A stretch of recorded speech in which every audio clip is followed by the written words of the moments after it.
नमस्कार, बहुत स्वागत आपका IBC 24 में और मैं हूं आपके साथ शुभांगी ठाकुर। गुड मॉर्निंग छत्तीसगढ़, आप देख रहे हैं। बुलेटिन की शुरुआत करेंगे, लेकिन सबसे पहले इस वक्त की बड़ी खबर आप तक पहुंचा देते हैं और बता दें आपको कि आज 91वां वायु सेना दिवस है। तो वायु सेना दिवस का परेड अब शुरू हो चुका है, जिसकी तस्वीरें भी हम आप तक पहुंचाएंगे।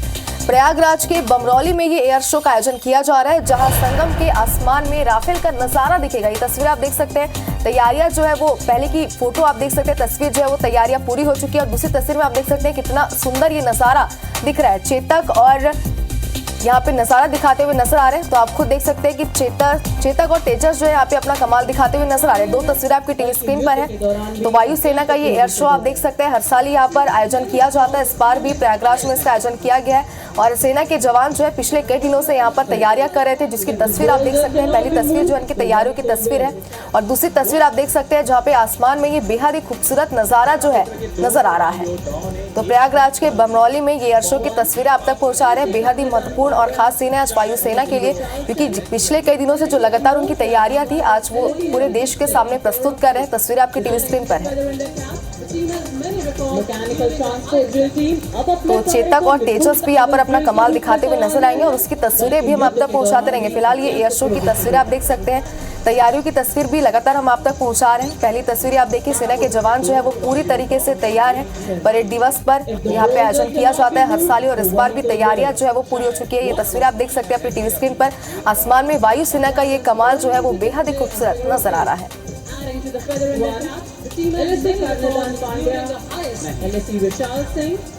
LSE अनमोल त्यागी, LSE नवदीप सिंह। तो ये तस्वीरें आप तक हम पहुंचा रहे हैं और आसमान का ये नजारा जो है ये सोशल मीडिया पर भी तेजी से वायरल हो रहा है। लोग इसे देख रहे हैं, क्योंकि हर साल यहाँ पर इस तरीके का आयोजन किया जाता है। वायु सेना के जवान जो है वो पूरे साल अगर कहा जाए तो इसकी तैयारी में जुटे हुए रहते हैं, लगे रहते हैं। और प्रयागराज में हर साल ये आयोजन किया जाता है। इस बार भी ये आप देख सकते हैं कि वायु सेना के जवान यहाँ पर मौजूद है। और दूसरी तस्वीर आप देख सकते हैं, जो आसमान में ये बेहद ही खूबसूरत नजारा जो है वो देखने को मिल रहा है। वायु सेना यहाँ पर अपना कमाल दिखाते हुए नजर आ रहे हैं। तो वायु सेना दिवस का परेड जो है वो अब शुरू हो चुका है और पूरी एक प्रक्रिया होती है, जिस प्रक्रिया की तस्वीर लगातार हम आप तक पहुंचाते रहेंगे। फिलहाल ये दो तस्वीरें आप देखिए अपनी टीवी स्क्रीन पर। प्रयागराज से आपको ये तस्वीर दिखा रहे हैं, संगम के आसमान में राफेल का नजारा दिखेगा।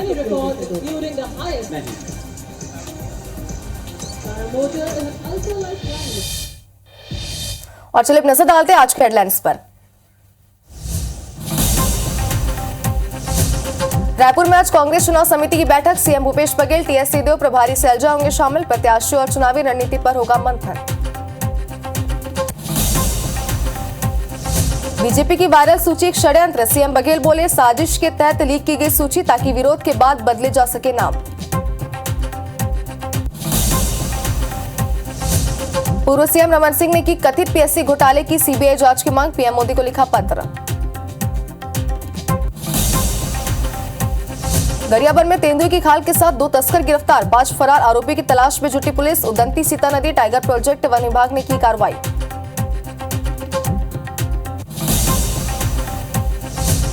राजिम के रिहायशी इलाके तक पहुंचा हाथी। गुन्नरदेही और बगनवा गांव के बीच आया नजर। आसपास के 12 गांवों को किया गया alert.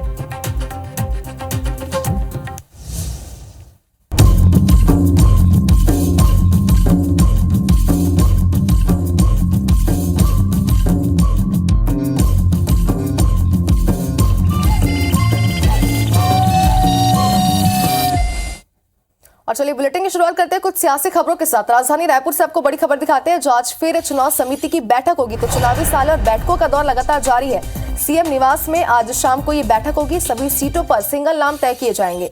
CM Bhupesh Baghel, deputy CM TS Singhdeo इसमें मौजूद रहेंगे। प्रभारी कुमारी सैलजा, दीपक बैच भी शामिल होंगे। तो ये बड़ी खबर इस वक्त की आपको दिखा रहे हैं। चुनावी साल है और चुनाव जो है वो बेहद ही नजदीक है प्रदेश में। ऐसे में लगातार देखा जा रहा है कि बैठकों का दौर जारी है, चाहे कांग्रेस की बात करें या फिर भाजपा की बात करें। इस वक्त भी आपको बैठक से जुड़ी एक बड़ी खबर दिखा रहे हैं, जहां आज कांग्रेस चुनाव समिति की बैठक है और प्रत्याशियों के नामों पर मुहर लग सकती है बताया जा रहा है। वहीं कई सारे ऐसे विशेष मुद्दे हैं जिनको लेकर के इस बैठक में चर्चा की जाएगी। ज्यादा जानकारी के लिए हमारे संवाददाता सौरभ सिंह पंधार हमारे साथ जुड़ चुके हैं। सौरभ, कितनी महत्वपूर्ण ये बैठक रहने वाली है? बिल्कुल, देखिए आज एक बार फिर से प्रदेश चुनाव समिति की बैठक होने जा रही है और बैठक में जो वरिष्ठ नेता हैं वो मौजूद रहेंगे। और अभी तक जो है कांग्रेस की सूची जारी नहीं हो पाई है। कई दौर की बैठक हो चुकी है, तो आज एक बार फिर से बैठक होगी और बताया जाता है कि लगभग 15 से 20 सीटें हैं 90 में से, जहां पर डबल और 3 नाम आ रहे हैं। बाकी लगभग 65 से 70 जो सीट है उस पर सिंगल नाम आए हैं। और पिछले दिनों जब स्क्रीनिंग कमेटी की बैठक हुई थी तब अजय माकन जो अध्यक्ष हैं उन्होंने भी ये जानकारी दी थी। तो आज की बैठक में एक बार फिर से यही चर्चा होगी कि किन नामों को जो है प्रमुखता से रखा जाए। और आपको मालूम है कि कल 8 तारीख को जो है कांग्रेस वर्किंग कमेटी की बैठक होनी है दिल्ली में, और संभावित है कि जो है 10 तारीख को सेंट्रल इलेक्शन कमेटी की बैठक हो और जिस पर जो है जो नाम तय किए गए हैं उन नामों पर मुहर लगे। बिल्कुल सौरभ, तो लगातार बैठकों का दौर जारी है और कांग्रेस की बात करें तो सूची पर सभी की निगाहें इस वक्त टिकी हुई है। नजर बनाए रखिएगा, आगे भी अपडेट आपसे लेते रहेंगे बैठक को लेकर। शुक्रिया तमाम जानकारी के लिए।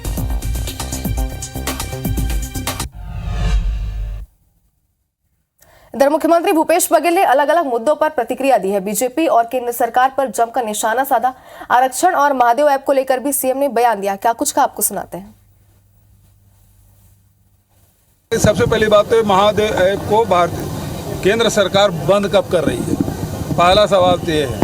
और उसकी निष्पक्ष जांच क्यों नहीं हो, क्योंकि राजनीतिक द्वेषवश कार्रवाई की जा रही है, तो वो कब करेंगे। उसे काफ़ी सरपुटवल हो रहा है और ये उसके आंतरिक गुटबाजी का परिणाम है।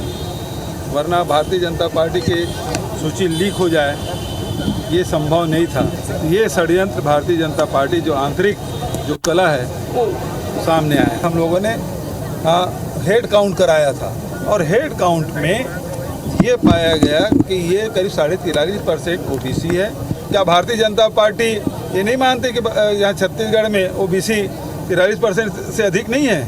यदि नहीं मानते तो कराए, जनगणना क्यों नहीं करा रहे हैं? नड्डा जी पहले ये बताया उसको राष्ट्रीय अध्यक्ष चुना किसने? इधर छत्तीसगढ़ के पूर्व सीएम रमन सिंह ने कांग्रेस सरकार पर एक बार फिर से निशाना साधा। आपको बता दें कि अलग अलग मामलों में रमन सिंह ने कांग्रेस सरकार को घेरा है। हाल ही में सामने आए कथित पीएससी घोटाले की सीबीआई जांच की मांग को लेकर रमन सिंह ने पीएम मोदी को पत्र भी लिखा। रमन सिंह के मुताबिक कथित पीएससी में गड़बड़ी के लिए जो जिम्मेदार है वो ही इस मामले की जांच करेंगे, तो वो निष्पक्ष जांच नहीं होगी। इसलिए केंद्रीय एजेंसी से इस मामले की जांच कराने की उन्होंने मांग की है। वहीं महादेव ऐप को लेकर सीएम बघेल के बयान पर पलटवार करते हुए रमन सिंह ने कहा कि सट्टे की शुरुआत छत्तीसगढ़ से हुई है, कांग्रेस के लोग इसमें शामिल हैं, इसलिए इस मामले की जांच यहीं से होनी चाहिए। उधर शराबबंदी को लेकर रमन सिंह ने कहा कि कांग्रेस सरकार ने इसके लिए कोई नीति नहीं बनाई है, जबकि भाजपा ने रणनीति बनाकर काम शुरू कर दिया था। 2000 से नीचे की आबादी वाले गांव में हमने शराब दुकानें बंद करने का फैसला लिया था।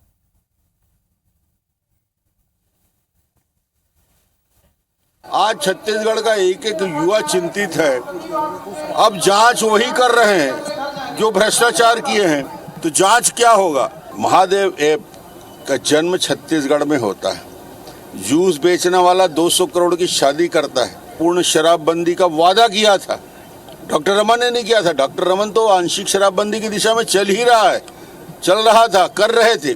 2000 की आबादी वाले गाँव में हमने शराब बंद कर दिया था। तो महादेव ऐप पर बयानबाजियां लगातार जारी और इसी बीच महादेव ऐप के खिलाफ कार्रवाई पर सीएम बघेल ने बयान दिया, जिस पर पूर्व विधानसभा अध्यक्ष प्रेम प्रकाश पांडे ने पलटवार किया। प्रेम प्रकाश पांडे ने कहा कि महादेव ऐप से जुड़े लोगों पर जब ईडी कार्रवाई करती है तो यही मुख्यमंत्री चिल्लाते हैं कि केंद्र सरकार जानबूझकर ईडी को भेज रही है।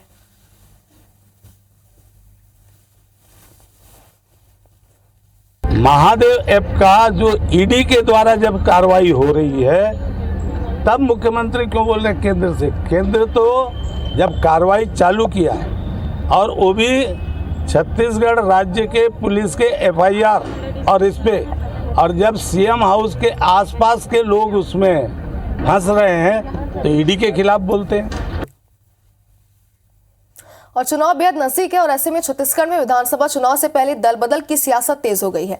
किसान नेता योगेश तिवारी अपने करीब 20,000 कार्यकर्ताओं के साथ भाजपा में शामिल हो गए। केंद्रीय स्वास्थ्य मंत्री मनसुख मांडविया और पूर्व सीएम रमन सिंह ने योगेश तिवारी को बीजेपी की प्राथमिकता सदस्यता दिलाई है। योगेश तिवारी पहले कांग्रेस में थे और यूथ कांग्रेस के प्रदेश अध्यक्ष रह चुके हैं। बाद में उन्होंने जोगी कांग्रेस भी ज्वाइन की थी। भाजपा में शामिल होने के बाद योगेश तिवारी ने कहा कि पार्टी उन्हें जो जिम्मेदारी देगी वे उसे निभाएंगे। इस मौके पर मनसुख मांडविया और पूर्व सीएम रमन सिंह ने भी अपनी अलग अलग प्रतिक्रिया दी। मैं कार्यकर्ता के रूप में सेवा करूंगा। आने वाला समय जो भारतीय जनता पार्टी का आदेश होगा, एक कार्यकर्ता के रूप में मैं इस देश की सेवा करना चाहता हूं, इस भूमि की सेवा करना चाहता हूं। हर परिवार को 5 लाख तक का मुफ्त इलाज की गारंटी मोदी जी ने दी है। योजना का अमलीकरण राज्य में नहीं हो रहा है। मोदी जी वहां से पैसा भेजते हैं, लेकिन राज्य में एक पैसा से चलने वाली योजना पर अपना नाम लगा देते हैं। छत्तीसगढ़ के सबले बड़े लबरा कौन? छत्तीसगढ़ के सबले बड़े लबरा कौन? लबरा है तो एक बार उड़ा सत्ता से हटाना है। और छत्तीसगढ़ में बीजेपी की कथित वायरल सूची को लेकर घमासान अब शुरू हो चुका है। पार्टी में विरोधी स्वर उठने लगे हैं। कई जगह पार्टी नेता कार्यकर्ता वायरल सूची में प्रत्याशियों के नाम को लेकर खासे असंतुष्ट हैं। ऐसे में नाराज नेता कार्यकर्ता आपत्ति दर्ज करा रहे हैं। और इसी कड़ी में शनिवार को अलग अलग विधानसभा क्षेत्र से भाजपा कार्यकर्ता, नेता और समाज के लोगों ने भाजपा प्रदेश अध्यक्ष अरुण साव से मुलाकात की और अपने इलाके के नए चेहरों को मौका दिए जाने की उन्होंने मांग की है। ये 7 देने का ऐसा है कि बताया ना कि एंटी इनकमेंसी का माहौल जो बन रहा है, इस वजह से पूरा विधानसभा से विरोध आ रहे हैं। तो इस स्थिति में सम्मानीय अध्यक्ष जी बोले हैं कि अपन बात को रखेंगे संगठन में करके, तो ये इस बात को लेकर हम लोग आए हैं। नहीं, वो सूची के हिसाब से अगर मान के चले तो वहाँ मौका नहीं दिख रहा है, और इसलिए हम लोग ये उम्मीद बनाए रखे हुए हैं कि ये सूची जहाँ तक कहीं न कहीं ऊपर के बड़े नेता हैं, लोग आपस में चर्चा करके बदलेंगे और नए सिरे से इस संबंध में विचार करेंगे। अब वायरल जो हुई है सूची, उसमें किसी भी मानिकपुरी पंचायत समाज के किसी भी व्यक्ति को किसी भी स्थान से टिकट नहीं दिया गया। इससे समाज में काफी निराशा है, हताशा है, दुखी है। वहीं पहली सूची जारी होने के बाद बीजेपी में मचे घमासान को लेकर कांग्रेस ने भी तंज कसा। कांग्रेस संचार प्रमुख सुशीलानंद शुक्ला ने कहा कि बीजेपी ने पहली सूची जारी की तो बगावत शुरू हो गई, उसके बाद दूसरी सूची वायरल होने पर हालात और घातक हो गए हैं। उन्होंने कहा कि नेताओं के कॉलर पकड़े जा रहे हैं, प्रदेश अध्यक्ष की तस्वीर पर कालिक पोती जा रही है। बीजेपी का यही असली चरित्र है, कार्यकर्ताओं की उपेक्षा करने का यह परिणाम है।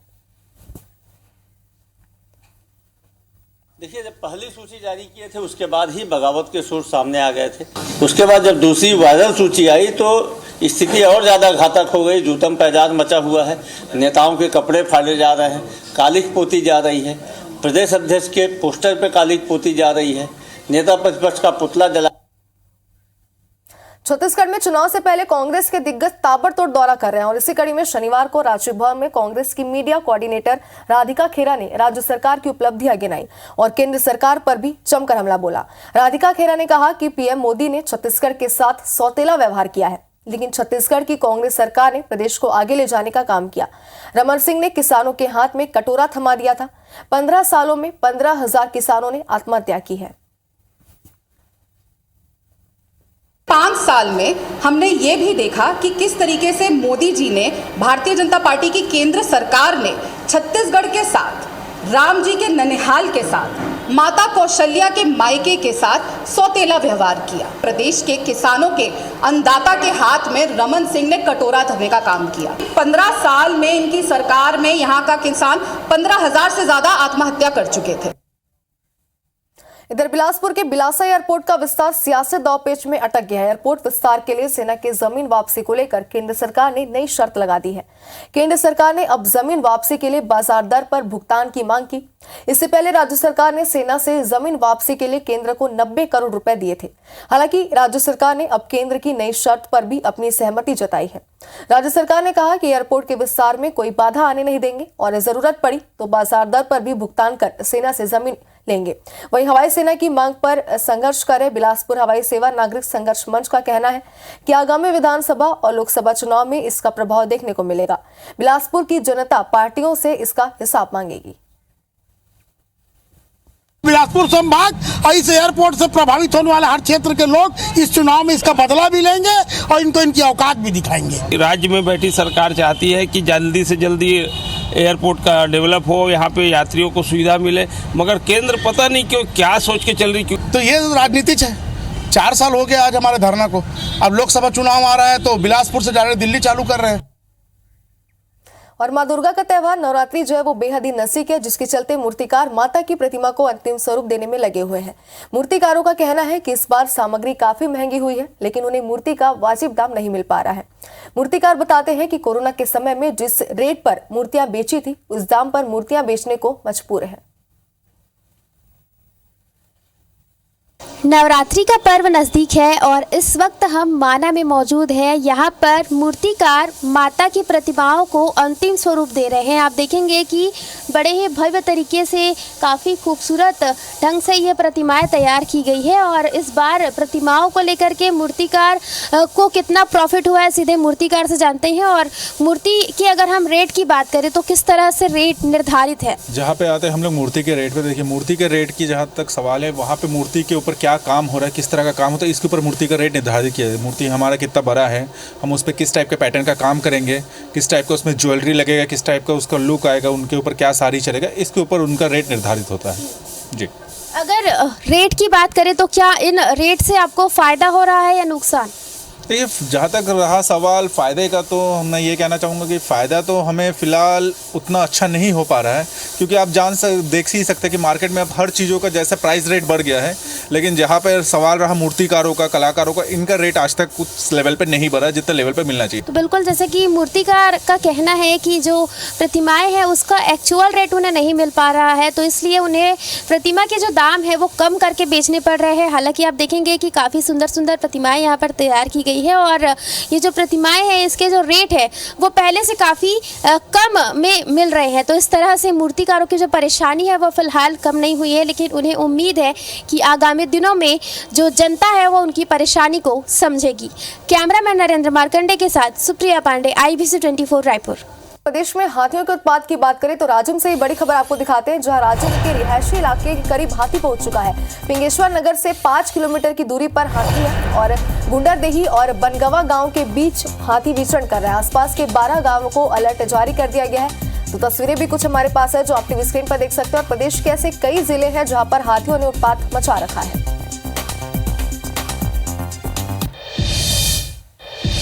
वही महादेव बैटिंग ऐप जांच मामले में ईडी ने फिल्म कलाकारों रणबीर कपूर, श्रद्धा कपूर, हुमा कुरैशी और हिना खान को नोटिस जारी किया है और पूछताछ के लिए रायपुर ईडी ऑफिस तलब किया, जिसमें अभिनेता रणबीर कपूर को ईमेल के जरिए आने में असमर्थता जताते हुए 1 हफ्ते का समय मांगा है।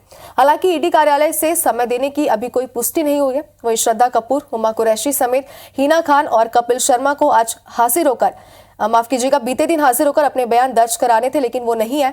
और बता दें कि सभी अभिनेता दुबई में आयोजित महादेव बैटिंग ऐप की सक्सेस पार्टी में शामिल होने पहुंचे थे। सबको ऐप का प्रमोशन करने के एवज में राशि मिलने के आरोप है।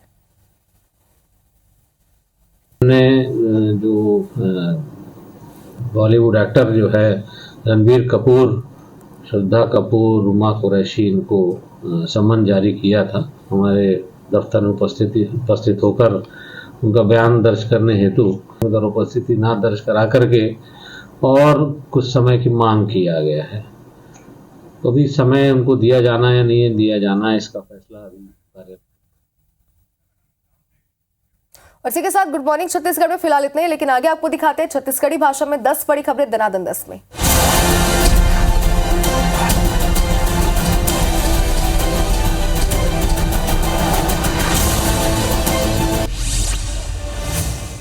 आज मुख्यमंत्री निवास में बड़ी बैठक, सीएम हाउस में चुनाव समिति की हुई चर्चा। सीएम भूपेश कुमारी सैलजा रही मौजूद, deputy CM TS Singhdeo, Deepak Baij कल कोई सामूहिक प्रत्याशी चयन लेके हो सकती चर्चा। बीजेपी के वायरल सूची एक षड्यंत्र, सीएम बघेल बोली इस साजिश के तहत लीक करेगी सूची ताकि विरोध के बाद बदले जा सके नाम। छत्तीसगढ़ की स्टूडेंट बस फ्री, सीएम बघेला लॉन्च करी युवा मितान परिवहन स्कीम, कॉलेज जाए वाला 1 लाख छात्र मन ला मिली फायदा। पूर्व सीएम रमन सिंह कथित PSC घोटाला के CBI जांच की करी मांग, पीएम मोदी ने लिखित पत्र।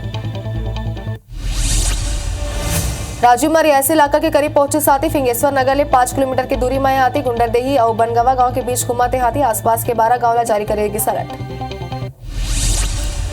गरियाबंद में तेंदुआ के खालसंग 2 आरोपी गिरफ्तार, तीतल खूटी गोरा पदर के बीच अरेस्ट, 5 फरार आरोपी मन की खोज जारी, पुलिस गिरफ्तार आरोपी मन ले पूछताछ करते। उदांती सीता नदी टाइगर प्रोजेक्ट वन विभाग की कार्रवाई। विमितरामा से राम मंदिर न्यास के जमीन ला वापस करे के मांग लले के भाजपाई मना फूकिन विधायक आशीष छाबड़ा के पुतला पुलिस और कार्यकर्ता मन के बीच हुई जम के झुमाझटकी। एमबीबीएस की पढ़ाई पूरा कर बॉन्ड पोस्टिंग के इंतजार कर छत्तीसगढ़ के 250 ले ज्यादा डॉक्टर मन के इंतजार खत्म। स्वास्थ्य विभाग का 278 डॉक्टर मन की बॉन्ड पोस्टिंग आदेश करी जारी। ग्रामीण और शहरी क्षेत्र में मिली पोस्टिंग। बलरामपुर के वाड्रफनगर रामानुजगंज मार्ग में गड्ढा में फंसे ट्रक सड़क पूरा तरह कई हुई बंद। कुछ दिन पहले पुलिया बह ले लोक निर्माण विभाग डलवाए रिस मिट्टी। बालोद के दली राजौरा में ग्रीन कमांडो वीरेंद्र सिंह अपन साथी मन संग वन्य प्राणी मन के संरक्षण के दी संदेश। ग्रामीण मन ले वन्य जीव ला नुकसान नहीं पहुंचाएगी अपील। इसी के साथ गुड मॉर्निंग छत्तीसगढ़ में फिलहाल इतना ही, लेकिन लगातार खबरों से अपडेट रहने के लिए आप बनी रहे IBC 24 के साथ। नमस्कार।